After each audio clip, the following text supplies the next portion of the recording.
ప్రతి ఒక్కరి లైఫ్లో ఒక పీరియడ్ వస్తుంది. ఆ టైంలో గాడ్స్ బ్లెస్సింగ్స్ పీక్లో ఉంటుందన్నమాట. సో ఆ టైంలో మనం సెన్సిబుల్ చాయిసెస్ చేస్తే మన future and immediate future and కొన్ని రిటైర్మెంట్ ఫ్యూచర్కి కూడా చాలా మంచి లైఫ్ అనుభవించవచ్చు. సో గైస్, మీ అందరికీ మేము ఒక మంచి ఇన్ఫర్మేషన్, అంటే జెన్యూన్ ఆథెంటిక్ ఇన్ఫర్మేషన్ ఇవ్వాలని అనుకున్నాం ఈ వీడియో త్రూ. మా లైఫ్ ఎక్స్పీరియన్సెస్, లైక్ మేము ఈ హౌస్ లోన్ లేకుండా ఇలా కొన్నాము, ఇంటీరియర్స్ లోన్ లేకుండా ఇలా వెళ్ళాము, అండ్ లగ్జరీ కారు ఫండ్స్ ఉన్నా కూడా లోన్తో ఎందుకు వెళ్ళాము, ఎందుకు ఈ వీడియో ఎండ్లో తెలుస్తుంది మేము ఆ డిసిషన్ ఎందుకు తీసుకున్నాము. చాలా స్మార్ట్ డిసిషన్, ఎండ్ వరకు చూడండి మీకు తెలుస్తుంది. ట్రెడిషనలీ ఇన్వెస్ట్మెంట్స్ అంటే గోల్డ్ లేదంటే ల్యాండ్లోనే పెట్టాలి అంటారు పెద్దలు. కానీ ఈ ల్యాండ్ అండ్ గోల్డ్ అనేది మీ ఇన్వెస్ట్మెంట్ది ఒక పార్ట్ అయి ఉండాలి, కానీ మొత్తం ఇన్వెస్ట్మెంట్స్ మొత్తం ఫండ్స్ అందులో పెట్టకూడదు. ఎంతోమంది అడుగుతూ ఉంటారు దట్ మీ మార్వాడీస్లో సేవింగ్స్ ఎలా చేస్తారు, ఎలా మీరు గుండు కొట్టి కాదు, అది ఆయన అలాగే అంటారు. కానీ మేము చేసే సేవింగ్స్ది ఒక పద్ధతి ఉంటుంది అండ్ ఒక పర్టికులర్ వేలో సేవ్ చేస్తాం. అవన్నీ ఈ వీడియోలో మీతో షేర్ చేయబోతున్నాం. ఈ వీడియో స్టార్ట్ చేసే ముందు ఇంకో విషయం చెప్పాలి. మేము మా లైఫ్లో మేము ఎలా ఇన్వెస్ట్ చేసాము, ఎలా గ్రో అయ్యాము అనే దాని గురించే ఈ వీడియో. ఇందులో మేము ఎలాంటి ప్రమోషన్స్, స్కీమ్స్, యాప్స్ ప్రమోట్ చేయము. మీరు గమనించుంటే ఆస్ట్రిక్స్లో స్టార్టింగ్ నుంచి ఇప్పుడు వరకు చూడండి, ఒక్క స్టాక్స్ యాప్ గురించి, ఫైనాన్షియల్ యాప్స్ గురించి ఎప్పుడూ చెప్పలేదు. ఎందుకు? ఈ యాప్స్లో లాభాలు పొందొచ్చు, కానీ యూజ్ చేయడం రాకపోతే అందులో ఘోరంగా లాస్ కూడా అయిపోతారు. That is strictly against the policy of ఆ ఛానల్ ఆస్ట్రిక్స్. సో ఎవరికైనా లాస్ ఎందుకు చేపించాలి మనం కదా. సో అంటే ఆ యాప్స్ అనేది, కొన్ని యాప్స్ అనేది లెజిట్ ఉన్నాయి, అందులో కూడా తెలిసి ఉండాలి. లైక్ స్టాక్స్ కానీ ఫండ్స్ కానీ ఆ నాలెడ్జ్ తెలిసి ఉంటేనే అందులో మీరు డబ్బులు సంపాదించగలుగుతారు. లేదంటే చాలామంది ఆల్రెడీ ఫేస్ అయ్యారు, కామెంట్ చేస్తూ ఉంటారు అండ్ చాలామంది నోటీస్ కూడా చేశారు దట్ మనం ఇలాంటి యాప్స్ది ఎప్పుడు ప్రమోషన్ చేయలేదు, చేయము కూడా. కానీ కరెక్ట్ వేలో ఇందులో మీకు గైడ్ చేస్తాం. అండ్ ఇది ఓన్లీ మా ఎక్స్పీరియన్సెస్, మా పాయింట్ ఆఫ్ వ్యూ మీకు చెప్తాము. అండ్ మీరు టోటల్గా ఏ డెసిషన్ తీసుకున్నా ప్లీజ్ మీరు ప్రొఫెషనల్స్ని అప్రోచ్ అవ్వండి. ఓన్గా మీరు చేతులు కాల్చుకోవద్దు ఇన్వెస్ట్ చేసి. ఇంకా ప్రొఫెషనల్ వేలో ఎక్స్ప్లెయిన్ చేయడానికి, బికాజ్ వీఆర్ నాట్ ప్రొఫెషనల్స్. మేము యాజ్ ఎ లేమ్యాన్ మేము ఎలా ఇన్వెస్ట్ చేసాం అంతవరకే చెప్పగలుగుతాం, కానీ ఎగ్జాక్ట్గా ప్రొఫెషనల్ వేలో మీకు అర్థం చేయించడానికి సుధీర్ గారు చిన్నప్పుడు ఫ్రెండ్ ఉన్నారు. సో ఆయన త్రూ మాది maybe I can say 40 to 50% of our investments మేము ఆయన త్రూ చేపిస్తున్నాం అనమాట. సో బేసిక్గా అలాంటి ప్రొఫెషనల్స్ ద్వారా మీకు ఇన్ఫర్మేషన్ అందిస్తే మీకు కరెక్ట్గా అర్థం అవుతుంది అండ్ కరెక్ట్ ఆథెంటిక్ ఇన్ఫర్మేషన్ దొరుకుతుందని చెప్పి ఆయన్ని పిలిపించాం. But guys, before that I want you to ask questions. Asking questions is good. So ఈ వీడియో ఎండ్ వరకు చూడండి. మీకు ఏదైనా డౌట్స్ ఉంటే, ఏదైనా మీకు అర్థం కాలేదు, లేదంటే మేము చెప్పిన దాంట్లో ఏదైనా ఎలాబొరేషన్ కావాలి ఆర్ ఏదైనా సిల్లీ డౌట్ కూడా అవ్వచ్చు, కామెంట్స్ ద్వారా మాకు తెలియచేయండి. ఇంకొక వీడియో కూడా ఆయనతో మేము చేస్తాం. ఓకే, మీ డౌట్స్ అంతా ఆన్సర్ చేస్తూ. సో ఫైనల్గా మా ఫ్రెండ్ని ఇంట్రడ్యూస్ చేసే టైం వచ్చేసింది. ఆయన mister Prakash and he is authorised financial advisor and ఆయన కంపెనీ పేరు వచ్చేసి ఏజే లైఫ్ సర్వీసెస్. ఆల్మోస్ట్ మీరు 7-8 years నుంచి కలిసి ఇన్వెస్ట్ చేస్తున్నారు కదా. 2014 నుంచి స్టార్ట్ అయింది. ఇక్కడికి వచ్చిన తర్వాత కొంచెం ఇంకా ఎక్కువ ఇన్వెస్ట్మెంట్స్, ఇన్కమ్ కొంచెం పెరిగిన తర్వాత ఇంకా ఇన్వెస్ట్మెంట్స్ ఎక్కువ చేసేసాం అనమాట. సో తనను కూడా ఇన్వాల్వ్ చేశాను. సో బేసిక్గా ఏంటంటే ప్రకాష్, మా ఆడియన్స్ చాలా రోజుల నుండి అడుగుతున్నారు దట్ సేవింగ్స్ గురించి ఒక వీడియో చేయండి. అంటే మీరు ఎలా మనం ఫ్యూచర్లో మీరు మమ్మల్ని చూసి వాళ్ళు ఇంప్రెస్ అయ్యారు అండ్ చాలా మోటివేట్ అయ్యారు. సో మాకు కూడా అడ్వైస్ చేయండి అంటే మేము అనుకున్నాం. తనకి యాక్చువల్గా స్టార్టింగ్ నుండి చాలా కొలాబరేషన్స్ వచ్చాయి, లైక్ ట్రేడింగ్ కంపెనీస్ నుండి ప్లాట్ఫామ్స్ ఉంటాయి కదా, యాప్స్.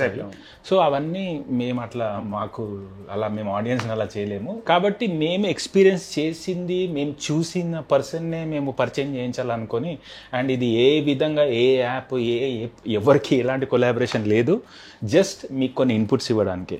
నేను ఇప్పుడు యాజ్ ఎఫ్ ఏం ఇన్వెస్ట్మెంట్ చేయలేదు, ఫస్ట్ టైం నేను సేవింగ్ కానీ ఇన్వెస్ట్మెంట్ కానీ చేయాలనుకునేలాగా నేను మీకు కొన్ని క్వశ్చన్స్ అడుగుతాను.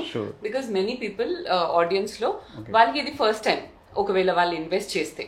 ఓకే, సో అందరికి ఈ డౌట్ ఉంటుంది దట్ మాకు ఏది కరెక్ట్ అంటే what kind of investment is correct for us. Okay, so అది ఎలా డిసైడ్ చేయొచ్చు ఎవరైనా? Depends on income. Minimum amount even 1000 rupees కూడా మనం స్టార్ట్ చేయొచ్చు. ఫైనాన్షియల్ థంబ్ రూల్ ఏంటంటే మనం ఒక ఇన్వెస్ట్మెంట్స్ అయితే మినిమం 30% ఉండాలి. మినిమం అది 30% ఎక్స్పెన్సెస్ 30% కంటే మించద్దు. ఈఎంఐస్ ఉంటే చాలా మంది దగ్గర 40% కంటే ఎక్కువ ఉంటుంది. అచ్చా, అంటే 30 ఇప్పుడు మళ్ళీ ఇదే క్యాల్కులేషన్కి వద్దాం. ఇప్పుడు నేను 10,000 రూపీస్ ఎర్న్ చేస్తున్నా మంత్లీ. ఎగ్జాక్ట్. సో మీరు నాకు చెప్పారు 30% ఇన్వెస్ట్ చేయాలి, అంటే 3,000 రూపీస్ ఇన్వెస్ట్ చేయాలి మినిమం. ఎగ్జాక్ట్. అండ్ 40% లోన్ దాటద్దు అంటున్నారు, ఈఎంఐస్ దాటద్దు అంటున్నారు, అంటే 4,000 దాటద్దు. సో 3,000-4,000 అయిపోయాయి, 7,000 వెళ్ళిపోయాయి. ఇంకా నా దగ్గర ఎంత ఉంది? 3,000 ఉంది. దీంతో దీని ఎక్స్పెన్సెస్ కి మనకు డైలీ ఎక్స్పెన్సెస్ కి 30% మించకుండా చూసుకోవాలి యాక్చువల్లీ. రైట్. సో ఇది బేసిక్ గా ఒక financial thumb rule. Exact. So ఒకవేళ ఎవరికైనా ఈఎంఐస్ లేవు అంత 40% తో దాన్ని కూడా సేవ్ చేసుకోవచ్చు. ఎక్స్పెన్సెస్ లో కొంచెం ఎక్కువ తక్కువ అవుతాయి.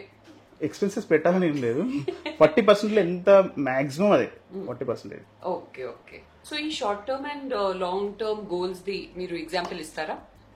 షార్ట్ టర్మ్ గోల్స్ కంటే మనం ఇప్పుడు ఏదైనా పర్చేస్ చేస్తుంటాం, కార్ కానీ లేదా డౌన్ పేమెంట్ కి, ఏదైనా ఇల్లుకి డౌన్ పేమెంట్ కానీ, దానిలో మనం మేజర్ ఏంటంటే ఎస్ఐపి ఇన్వెస్ట్మెంట్ చేయాలి.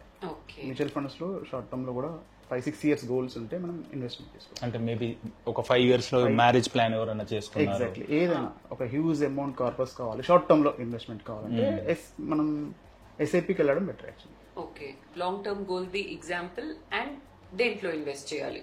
లాంగ్ టర్మ్ గోల్ ఏంటంటే మనం ఒక సింగిల్ అసెట్ క్లాస్ లో డిపెండ్ అవ్వద్దు. ఒకటి ఈక్విటీ అంటే mutual funds, mutual fund equity funds పెట్టుకోవాలి.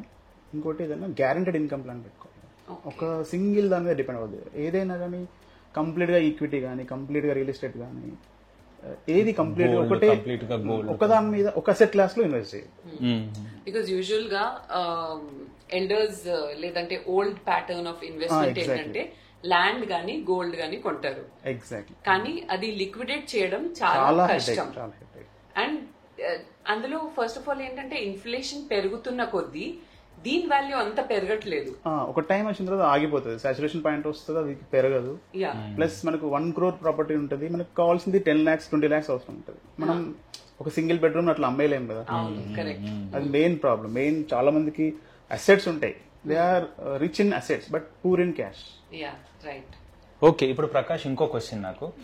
సో ఇప్పుడు మెయిన్ మనం కవర్ చేయాల్సింది రిస్క్ మేనేజ్మెంట్. సో ఇన్వెస్ట్మెంట్ ఎన్ని టైప్స్ లో చేయాలి అండ్ మనము ఈ వచ్చే రిస్క్ ని ఎలా మనము ఓవర్కమ్ చేయాలి? ఓకే, ఫస్ట్ మనం ఇన్వెస్ట్మెంట్స్ ఎట్లా చేయాలంటే సేఫ్ ప్రొడక్ట్ లో కొంత అమౌంట్ పెట్టాలి, మీడియం రిస్క్ లో కొంత పెట్టాలి, హై రిస్క్ లో పెట్టాలి. రిటర్న్ ఎక్కువ వస్తుందని చెప్పేసి కంప్లీట్ గా హై రిస్క్ ప్రొడక్ట్ లో పెట్టద్దు. Exactly. Don't keep all eggs in one basket అంటారు కదా. మనం ఈ అసెట్ అలొకేషన్ ఇట్లా చేసుకోవాలి. Safe product, medium risk, high risk అన్నిట్లో ఇఫ్ ఒకవేళ హై రిస్క్ ది డౌన్ ఉంది మార్కెట్ అంటే ఇవి మనం లో అండ్ మీడియం రిస్క్ ది దాన్ని షాక్ అబ్జార్బర్ లాగా పనిచేస్తుంది. And vice versa. అది సో లో రిస్క్ లో ఏమొస్తుంది, మీడియం లో ఏమొస్తుంది అండ్ హై రిస్క్ లో ఏమొస్తుంది? సేఫ్ ఇన్వెస్ట్మెంట్ ఏంటంటే మనకు ఎఫ్డీస్ కానీ ప్లస్ పీపీఎఫ్ కానీ, సుకన్య సమృద్ధి కానీ, ఎల్ఐసి కానీ, ఇవన్నీ సేఫ్ ఇన్వెస్ట్మెంట్స్. రిస్క్ ఏమి ఉండదు ఇలా. మనకు ఒక సర్టన్ అమౌంట్ వస్తుంది, ఒక ఫిక్స్డ్ రేట్ ఆఫ్ ఇంట్రెస్ట్ వస్తుంది అని చెప్పేసి ఉంటుంది. అంటే irrespective of the markets up and down, market తో సంబంధం లేకుండా మనకు ఇంట్రెస్ట్ రేట్ ముందే తెలుస్తుంటుంది, ఎంత రిటర్న్ వస్తుందని మనం ముందే ఎక్స్పెక్ట్ చేయొచ్చు. ఇంకా మీడియం రిస్క్ ఏంటంటే ఎస్ఐపి ప్లస్ ఎన్పిఎస్ కానీ. ఎస్ఐపి అంటే సిస్టమాటిక్ ఇన్వెస్ట్మెంట్ ప్లాన్. ఎగ్జాక్ట్లీ. అది దానిలో మనం అంటే మ్యూచువల్ ఫండ్ లో వే ఆఫ్ ఇన్వెస్ట్మెంట్ అనేది ఒకటి ఎస్ఐపి. జనరల్ అందరికి పాపులర్ ఎస్ఐపి కాబట్టి నేను ఎస్ఐపి అని ఓడే చేయను. ఎస్ఐపి అనేది just mode of investment. Okay. And high risk లో? హై రిస్క్ ఏంటంటే స్టాక్స్ కానీ, రియల్ ఎస్టేట్ కానీ, లేస్తే ఇంకా కంప్లీట్ ఈ ఎఫ్ఎన్ఓ ప్లే చేయడం కానీ, అట్లాంటివన్నీ ఫ్యూచర్ అండ్ ఆప్షన్స్ కానీ, ఇవన్నీ హై రిస్క్ ఉంటాయి. మనం ఇవన్నీ దాటిన తర్వాత అవి చేసుకోవాలి. ఓకే. సో ఒక విషయం, ఈ మధ్య కాదు చాలా రోజుల నుంచి క్రిప్టో కరెన్సీ, బిట్ కాయిన్ ఇవన్నీ చెప్తూ ఉంటారు. దీని గురించి ఇది కూడా హై రిస్క్, అది చాలా హై రిస్క్. కానీ దీని ఒపీనియన్ ఏంటి? అంటే ఇది నిజంగా కరెక్టేనా లేదంటే అథెంటిక్ కాదా ఏంటి? మన కంట్రీలో అయితే అథెంటిక్ కాదు. నీకు కొంచెం ఎక్స్పీరియన్స్ ఉన్నట్టుంది ఇందులో. నేను 2017లో చేశాను. అంటే అప్పుడు ఏమైపోయిందంటే ఫుల్ ఫామ్ లో ఉండింది, చాలా స్కోప్ ఉంది అనుకున్నారు, అందుకే ఇన్వెస్ట్ చేశాను. 2018 వరకు హోల్డ్ చేశాను. యాక్చువల్గా అప్పుడు మళ్ళీ పార్లమెంట్ లో ఏదో డిసిషన్ తీసుకున్నారు దట్ యునో ఇది సేఫ్ కాదు. అంటే ఒక రెగ్యులేటరీ ఏం లేదు. ఇప్పుడు మనకు బ్యాంక్స్ ఉంటే ఆర్బీఐ ఉంది, మ్యూచువల్ ఫండ్స్ కి ఏంటంటే సెబీ ఉంది, యాంఫీ ఉంది, ఇప్పుడు ఇన్సూరెన్స్ ఇస్తే ఐఆర్డీ ఉంది. అట్లా ఒక రెగ్యులేషన్ లేదు. దాని ఫుల్ స్పెక్యులేషన్. అంటే వేరే కంట్రీస్ లలో యాక్సెప్ట్ చేస్తున్నారు కానీ స్పెక్యులేషన్స్ చాలా ఎక్కువ ఉంటుంది. మన హార్డ్ అండ్ మనీ అట్లా పెట్టి లాస్ అవ్వడం, ఓవర్ నైట్ 40%, 50% పడడం అనేది heavy risk. Normal middle class people పెట్టడం రాంగ్ యాక్చువల్లీ. సో బేసిక్ గా మనము డబ్బులు సంపాదించడానికి ఇంత హార్డ్ వర్క్ చేస్తాం. సో మనం ఇక్కడ హార్డ్ వర్క్ చేసి డబ్బులు సంపాదిస్తుంటే ఈ డబ్బులు బిహైండ్ ద స్క్రీన్ వెళ్ళి మనకంటే ఎక్కువ హార్డ్ వర్క్ చేసి ఇంకెక్కువ సంపాదించాలి. ఎగ్జాక్ట్లీ, అంతేనే కదా. మరి దాన్ని పోగొట్టుకుంటే ఎలా చెప్పు? అదే. సో నువ్వు లెసన్ నేర్చుకున్నావు, ఇప్పుడు బాగానే నీకు ఫిలాసఫీస్ వస్తున్నాయి, ఎక్స్పీరియన్స్ అయ్యాడు. మాకైతే మీరు ఉన్నారు గైడ్ చేయడానికి. కొంతమంది ఓన్ గా చేయాలనుకుంటారు, వాళ్ళకి మీరు ఏం అడ్వైస్ ఇస్తారు? కొన్ని యాప్స్ అది ఇది కూడా ఉన్నాయి కదా ఈ మధ్య. ఎగ్జాక్ట్లీ చెయ్యొచ్చు, కానీ ఒకరి గైడెన్స్ తో చేస్తే బెస్ట్ యాక్చువల్లీ. ఈ సబ్జెక్ట్ లో మాకు నాలెడ్జ్ లేదు. ఇప్పుడు నాకు ఏదైనా హెల్త్ ప్రాబ్లం వచ్చిందంటే నేను డాక్టర్ దగ్గరికి వెళ్తాను, నేను ఓన్ మెడికేషన్ చేయను కదా. Exactly, because I'm not educated, I'm not qualified for that. So నాకైతే ఇలా ఫైనాన్షియల్ అడ్వైజర్స్ తో వెళ్ళడమే సేఫ్ అనిపిస్తుంది. ఇంకోటి ఏంటంటే 3P ఎఫెక్ట్ ఉంటుంది. అంటే జనరల్ గా మనం ఇన్వెస్ట్మెంట్ చేస్తుంటారు కదా, మ్యూచువల్ ఫండ్స్ లో కానీ లేకపోతే ఎక్కడ ఈక్విటీలో కానీ డైరెక్ట్ స్టాక్స్ లో ఇన్వెస్ట్ చేస్తారు కదా. 3P ఎఫెక్ట్ ఏంటంటే పానిక్ అయ్యి సెల్ చేస్తుంటారు. మార్కెట్ కరెక్షన్ అయితే పానిక్ అయ్యి సెల్ చేస్తుంటారు. వాళ్ళ గోల్ ఏంటంటే లాంగ్ రన్ పెట్టుకుంటారు. కానీ సపోజ్ ఏదైనా చిన్న న్యూస్ తో మార్కెట్ కరెక్షన్ అయితే వెంటనే పానిక్ అయ్యి సెల్ చేస్తారు. అంటే అడ్వైజర్ లేకుండా డిసడ్వాంటేజ్ చెప్తుంది. ఇంకోటి ఏదైనా బాగా ప్రాఫిట్ వస్తే కూడా గోల్ ఎప్పుడో ఉంటుంది, ఒక 10 years ఉంది, ఇప్పుడు ప్రాఫిట్ వస్తే బుక్ చేస్తారు. ఇంకోటి సిల్లీగా ఏదైనా పర్చేజ్ చేద్దామన్నా కానీ అరే బుక్ చేసేస్తారు. ఈ 3P ఎఫెక్ట్ చాలా ఉంటుంది, అది అడ్వైజర్ కంట్రోల్ చేస్తారు. కరెక్ట్.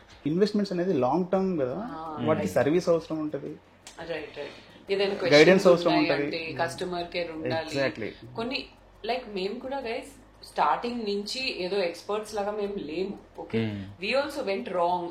ఒక్కొక్కసారి ఇలా బిలియర్ చేసినట్టు అలా చిన్న చిన్న మిస్టేక్స్ మేము కూడా చేసాం. ఆ తర్వాత వి అండర్స్టూడ్ దాట్ ఒక ప్రొఫెషనల్ దగ్గర మనం సర్వీసెస్ తీసుకుంటే బెస్ట్ ఉంటుంది, సేఫ్ గా ఉంటాం అనమాట. బికాస్ యాప్ అనేది రేపు ఉండకపోవచ్చు మీ ఫోన్ లో సడన్ గా, కానీ మనిషి అనేది ఉంటారు కదా. So it's very easy to communicate. ఏదైనా ప్రాబ్లం ఉంటే అడగడం, నువ్వు అలా థౌజండ్స్ ఆఫ్ డౌట్స్ అడుగుతావు, అలా మనం యాప్ లో చేయలేము. అండ్ నన్ను కూడా చాలా కంట్రోల్ చేశాడు. నేను ఎన్నోసార్లు నేను ఇది క్లోజ్ చేస్తా అది క్లోజ్ చేస్తా అంటే ఫస్ట్ ఆయన అంటాడు అసలు నీ రిక్వైర్మెంట్ ఏంటి చెప్పు అంటాడు. చెప్తే నేను నా రిక్వైర్మెంట్ ఇది అదే, దానికి ఇది ఎందుకు అంత అర్జెన్సీ లేదు కదా అంటాడు. లేదు ఇలా అవుతుందని అలా అవుతుందని నేను అంటాను. మళ్ళీ ఆయన కూడా ఇప్పుడు అవసరం లేదు కదా అంటాడు. సరే ఇప్పుడు ఎప్పుడు నన్ను క్లోజ్ చేయనివ్వట్లేదు, మళ్ళీ 2 నెలల తర్వాత వస్తుంది, అప్పుడు మళ్ళీ ఏంటి అర్జెన్సీ అంటాడు. మళ్ళీ సేమ్ అదే, అలా ఆయన చేయబట్టి చాలా వరకు నేను కంట్రోల్ అయ్యాను. ఇలా మధ్యలో ఏదైనా రిక్వైర్మెంట్ వస్తే, అంటే అర్జెంట్ అంటే సంథింగ్ అసలు ఆ డబ్బులు కావాలంటే అలాంటివి కాదు, చిన్న చిన్నవి ఇది కొనడానికి అది కొనడానికి స్టాప్ చేసేస్తే అందులో లాస్ ఏమవుతుంది అంటే loss in the sense like you know ఒక లాంగ్ టర్మ్ అనుకుని మనము ఇన్వెస్ట్ చేస్తున్నాం, మధ్యలో ఆపేస్తే ఏమవుతుంది అంటే లాస్ ఏంటి అందులో? అంటే మన గోల్ కి రీచ్ అవ్వము. మనం రిమైనింగ్ అమౌంట్ ఎంత మనం విత్డ్రా చేస్తేనేమో అంటే కంప్లీట్ గా మన అర్జెన్సీ ఉంటే విత్డ్రా చేయాలి. మోస్ట్ అర్జెన్సీ వేరే ఆప్షన్స్ ఏమీ లేదు అనుకుంటే విత్డ్రా చేయాలి. అంటే యాక్చువల్లీ ఏంటంటే దానిలో ఈక్విటీలో ఉన్న ఐ మీన్ ఎస్ఐపిలో ఉన్న అడ్వాంటేజ్ డిసడ్వాంటేజ్ ఏంటంటే ఎప్పుడైనా స్టాప్ చేసి ఎప్పుడైనా విత్డ్రా చేయొచ్చు. అంటే మన గోల్ ఒక 10 years తర్వాత రిక్వైర్మెంట్ ఉంది లేదా 20 years తర్వాత రిక్వైర్మెంట్ ఉందంటే అది మనం గోల్ ఈజీ విత్డ్రా కాబట్టి మనం ఎప్పుడంటే అప్పుడు విత్డ్రా చేస్తుంటాం. అది డిసడ్వాంటేజ్ యాక్చువల్లీ, బికాస్ ఆ కంపౌండ్ యాడ్ అయ్యేది అన్ని ఇయర్స్ అది ఆగిపోతుంది. సో ఇది స్టార్ట్ చేయాలంటే ఫస్ట్ ఆఫ్ ఆల్ చాలా ఉంటాయి ఇన్ఫర్మేషన్ ఆన్లైన్. మనం వింటూ ఉంటాం demat account, NSE, BSE, stocks, mutual funds. So ఇవన్నీ ఏంటి అండ్ బెస్ట్ ఏంటి ఇన్వెస్ట్మెంట్ కి? First of all demat account తో స్టార్ట్ చేద్దాం. డీమ్యాట్ అకౌంట్ ఏంటంటే మెయిన్గా మనం స్టాక్స్ కొనడానికి డీమ్యాట్ అకౌంట్ ఉపయోగిస్తాం. ఇప్పుడు ఎన్ఎస్సి, బిఎస్సి ఏంటంటే స్టాక్ ఎక్స్చేంజెస్. అంటే ఏదైనా కంపెనీ లిస్ట్ అవ్వాలంటే వాళ్ళ రూల్స్ ప్రకారం ఫుల్ఫిల్ అయితేనే వాళ్ళు లిస్ట్ చేసుకుంటాం. సో డీమ్యాట్ అకౌంట్ ఓపెన్ చేసేసి మనం స్టాక్స్ కొనొచ్చు. సో ఎన్ఎస్సి వచ్చేసి national stock national stock exchange, BSc Bombay stock exchange. Bombay stock. So ఏది బెటర్ అందులో? రెండు ఒకటే, రెండు సేఫే. సేమ్. బిఎస్సిలో కొన్ని స్టాండర్డ్స్ ఉంటాయి, ఎన్ఎస్సిలో స్టాండర్డ్స్ ఉంటాయి. ఓకే. ఆ స్టాండర్డ్స్ని బట్టి లిస్ట్ చేసుకుంటారు వాళ్ళు కంపెనీ. ఏదైనా కంపెనీ కొంచెం ఈజీగా లిస్ట్ కావాలంటే బీఎస్సీలో ఎక్కువ లిస్ట్ అవుతుంది ఈజీగా. కొన్ని కండిషన్స్ కొంచెం స్మూత్గా ఉంటుంది. ఓకే. అంటే ప్రతి కంపెనీ అంటే కంపెనీ ఎందుకు వస్తుంది అంటే వాళ్ళ దగ్గర ఫండ్స్ అయిపోయిన తర్వాత బ్యాంక్స్లో లోన్స్ కంటే పబ్లిక్ దగ్గర ఫండ్స్ తీసుకోవాలంటే అప్పుడు ఒక ఇనిషియల్ పబ్లిక్ ఆఫర్ అని ఐపీఓ ఉంటుంది కదా, ఐపీఓకి వచ్చే ముందు వాళ్ళ ఎక్స్చేంజ్లో లిస్ట్ అవ్వాలి. ఎక్స్చేంజ్లో లిస్ట్ అవుతూనే ఐపీఓకి వస్తారు. ఓకే. సో మీరు వచ్చేసి ఎన్ఎస్సి నుంచి ఆథరైజ్డ్ అండి? నేను మ్యూచువల్ ఫండ్స్ కి NSE NMF2 platform authorised dealer. Okay. Okay. ఇప్పుడు డీమ్యాట్ అకౌంట్ ఏంటంటే ఓన్లీ ఫర్ స్టాక్స్ కి యాక్చువల్లీ. అదే మ్యూచువల్ ఫండ్ చేయాలంటే ఇందాక చెప్పాను ఎన్ఎస్సి వాళ్ళది NMF2 ప్లాట్ఫామ్ కూడా ఉంది మ్యూచువల్ ఫండ్స్ గురించి. ఇప్పుడు స్టాక్స్ బెస్టా సేఫా, మ్యూచువల్ ఫండ్స్ సేఫా అంటే ఆల్వేస్ మ్యూచువల్ ఫండ్స్ అయితే సేఫ్. స్టాక్స్ ఇందర కొంచెం రిస్క్. ఇందాక మనకు అసెట్ ఎలొకేషన్ చెప్పిన కదా, safe, medium, high risk. Medium risk దానిలో మ్యూచువల్ ఫండ్స్ వస్తాయి, హై రిస్క్ దానిలో స్టాక్స్ వస్తాయి. సో మ్యూచువల్ ఫండ్స్ ఏంటంటే fund manager just like expert driver లాగా అన్నట్టు మన లాంగ్ టర్మ్ డెస్టినేషన్ జర్నీకి సేఫ్గా రీచ్ చేస్తారు. మ్యూచువల్ ఫండ్స్ 1000 రూపీస్ తో కూడా స్టార్ట్ చేసుకోవచ్చు. ఈవెన్ 500 రూపీస్ తో కూడా స్టార్ట్ చేయొచ్చు. జస్ట్ రీజనబుల్ గా ఒక 1000 రూపీస్. ఏముంది ఈ రోజుల్లో 500,000 అయితే తెలియకుండానే అలా అయిపోతుంది మనకి. అండ్ నీ ఎగ్జాంపుల్ చెప్పు, అప్పుడు ఏం జరిగింది? ఒకసారి ఇలానే నాకు ఒక బ్యాంక్ లో నన్ను మేనేజర్ ఇట్లా గైడ్ చేస్తే నేను కొంత అమౌంట్, ఒక చిన్న అమౌంట్ కట్ అవుతుంది. ఆఫ్టర్ 2.5 years నేను అడ్రస్ చేంజ్ గురించి మళ్ళీ బ్యాంక్ వెళ్తే నాకు డీమ్యాట్ అకౌంట్ ఉంది ప్లస్ దానిలో ఒక అంత అమౌంట్ కట్ అవుతుందని అప్పుడు తెలిసింది. చూసుకుంటే అమౌంట్ చాలా ఒక పెద్ద అమౌంట్ లాగా అక్యుములేట్ అయింది అన్నమాట. సో అట్లా మనకు తెలియకుండానే కట్ అయిన అమౌంట్ మనకు అలా హెల్ప్ అయింది. ఎగ్జాక్ట్లీ. మాకైతే ఎప్పుడైతే ఈ ఇన్వెస్ట్మెంట్స్ ప్రాపర్లీ సిస్టమాటిక్ గా ఎప్పుడైతే మేము స్టార్ట్ చేసామో మాకు చాలా అడ్వాంటేజ్ అయింది. మేము అదే కార్ గురించి కూడా చెప్దాం అనుకున్నాం కదా, బికాజ్ మా హౌస్ గానీ మా ఇంటీరియర్స్ గానీ ప్రతి ఒక్కటి ప్లాన్ చేసుకుని ఫస్ట్ మేము హౌస్ కొన్నాం, అది కూడా ప్లాన్ చేసుకుని కొన్నాం.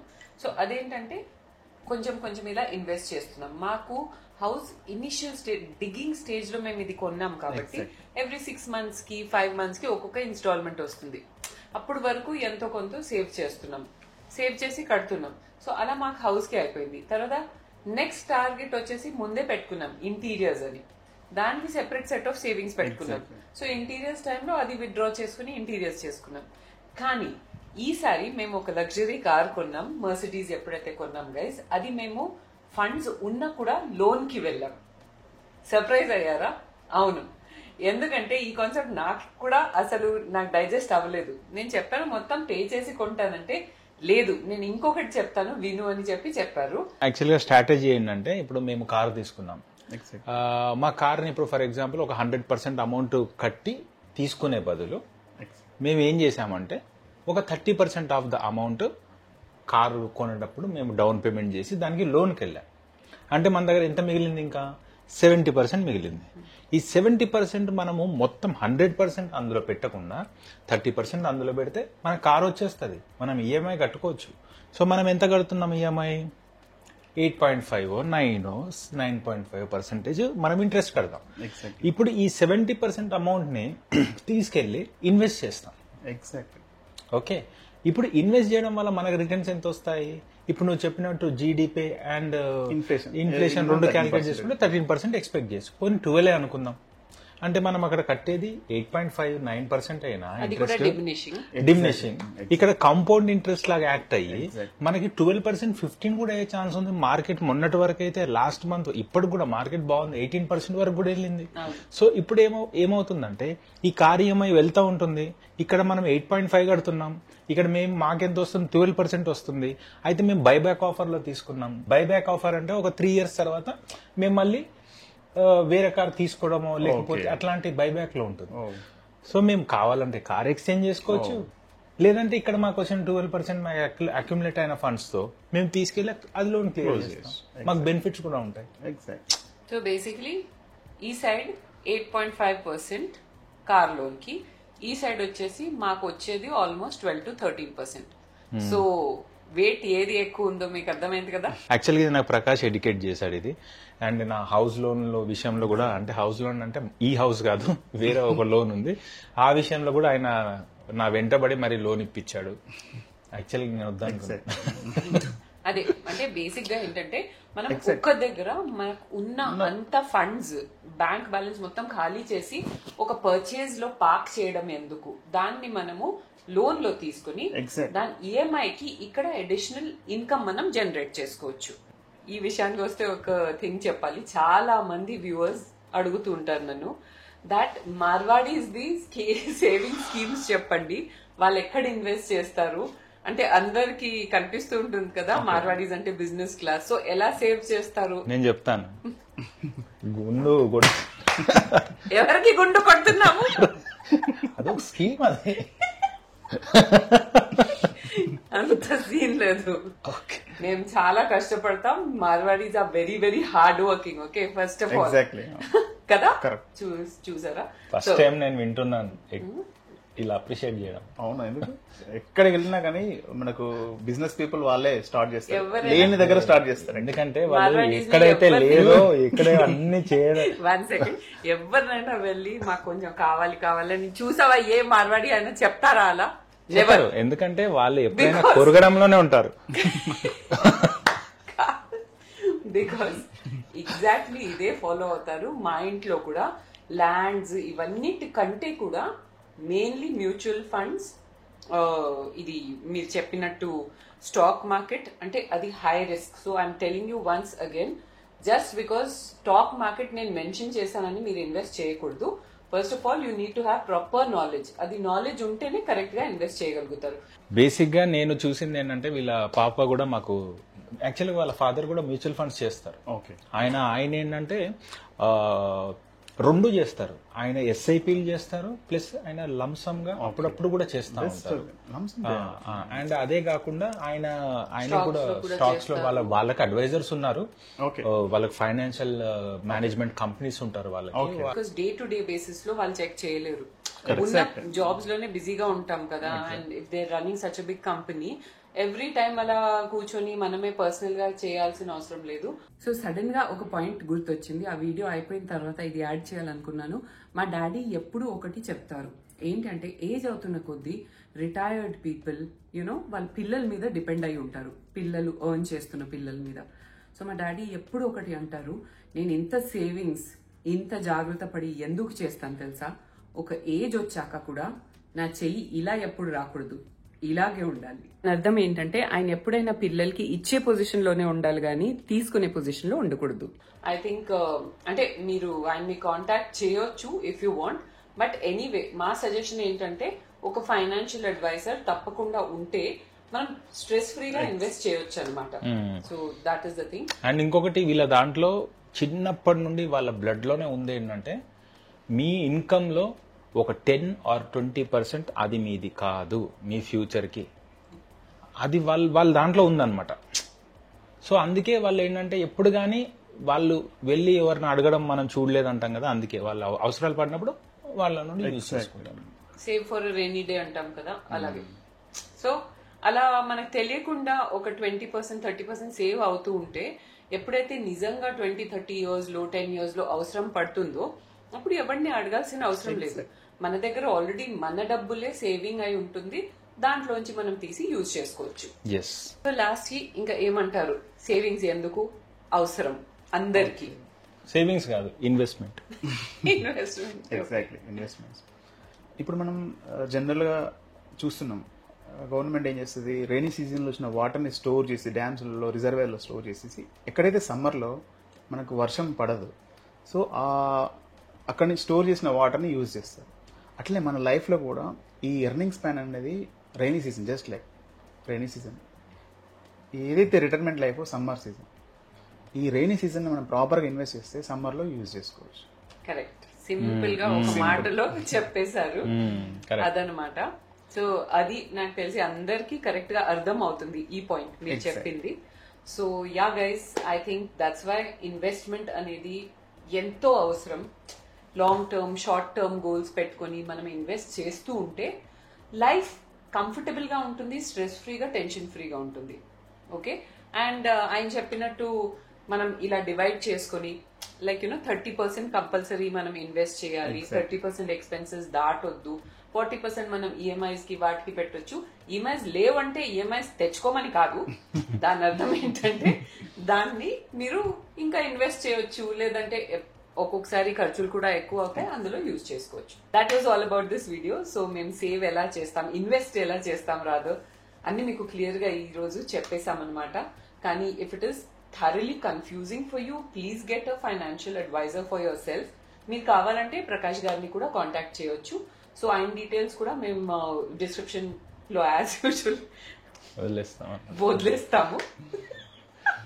సో మీరు ఆయన్ని కాంటాక్ట్ చేసుకొని మీ ప్రిఫర్డ్ ప్లాన్ తో స్టార్ట్ స్మాల్, బేబీ స్టెప్స్ తో స్టార్ట్ చేయండి, కానీ స్టార్ట్ మాత్రం చేయండి. బికాస్ 10 years తర్వాత ఆయనకి కొంతమంది ఫ్రెండ్స్ వాళ్ళు ఉన్నారు, ఇప్పుడు రిగ్రెట్ అవుతూ ఉంటారు దట్ 10 years బ్యాక్ నేను చేసుంటే ఎంత బాగుండేది, ఇప్పుడు వరకు ఇంత అయిపోయేది కదా. సో ఆ regret మనకొద్దు.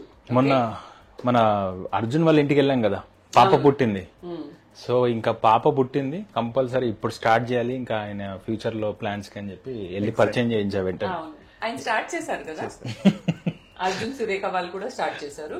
So yeah, that is very very important guys. Because ఈ రోజు మేము గత 10 to 15 years నుంచి సేవింగ్ చేస్తున్నాం. చాలా కాన్ఫిడెన్స్ ఉంటుంది బేసిక్ గా లైఫ్ లో. ఏ సిచ్యువేషన్ అయినా ఓకే వీ హ్యావ్ ఇనఫ్ అని చెప్పి, ఏదైనా మనకి ప్రాబ్లమ్స్ వచ్చినా ఎవ్రీ డే సేమ్ ఉండదు కదా. We never know what the future holds for us. So future గురించి ఆలోచించి ఈ రోజే స్టార్ట్ చేయండి. మళ్ళీ దీని గురించి ప్లానింగ్ అవసరం లేదు, తొందరగా స్టార్ట్ చేస్తే అంత తొందరగా మీకు 10 years ఇలా అయిపోతూ ఉంటుంది, 2 years 3 years అయిపోతూ ఉంటాయి అనమాట. ఆక్సిజన్ మనీ రెండు ఇంపార్టెంట్. ఏది ఆక్సిజన్ మనీ రెండు ఇంపార్టెంట్. ఆక్సిజన్ అండ్ మనీ రెండు important. Coming straight from a financial advisor. So come on guys, do what you need to do, and if you like this video, you know what you have to do. Subscribe, like and share, and follow me on all my social media handles. See you in another fresh new episode of Asterix very very soon. Till then, it's bye from Asterix. Asterix. Bye.